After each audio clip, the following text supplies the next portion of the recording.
Get ready for the dictation. Start. The Constitution of India has a very unique position in the history of our great country as it has created the sovereign Republic of India.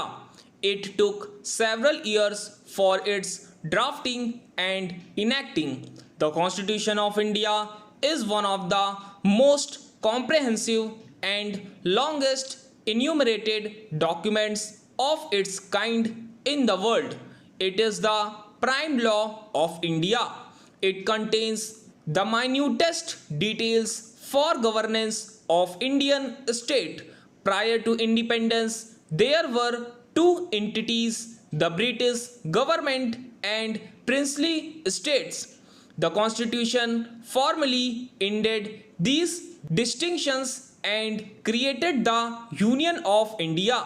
The Constitution of India is its lex loci, that is the parent of all laws in the country. This is because all laws of parliament and state legislatures derive their authority from the constitution. The three pillars of Indian state legislature, executive and judiciary derive their authority from the constitution. Without the constitution, there would not have been the administrative machinery for running the Indian state so well.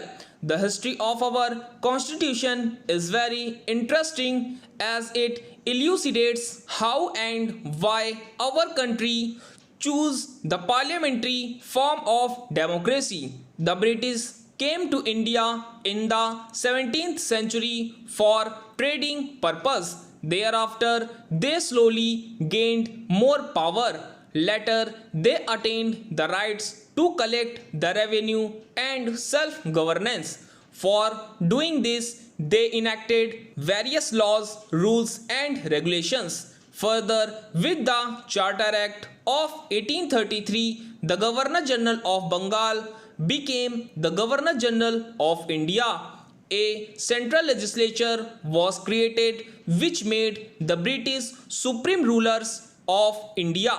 The rule of the company finally ended with the enactment of the Government of India Act 1858. Consequently, British Crown became the ruler of India and started administrating our country through its government. The Indian Council Acts of 1861, 1892 and 1909 started giving representation to the Indians in the Viceroy's councils. Thereafter, the Britishers restored legislative powers back to some provinces. They adopted decentralization of powers between the center and states. Later, with the enactment of the Government of India Act 1919, legislative councils came into existence in all the states. The Britishers adopted bicameral structure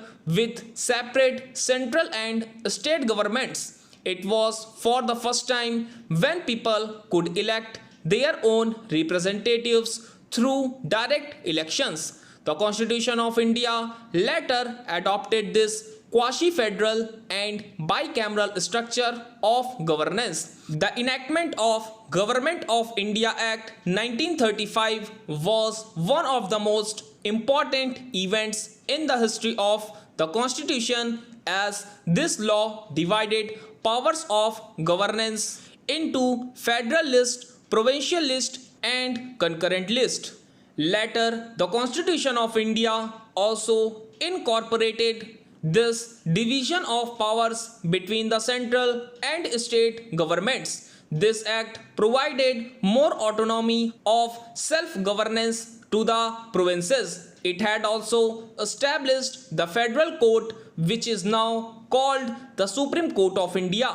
The enactment of the Indian Independence Act of 1947 marked the final step in the departure of the British from India. Our country became an independent and sovereign state after this act. This act de facto established central and provincial governments besides laying the foundation of the Constituent Assembly. Stop.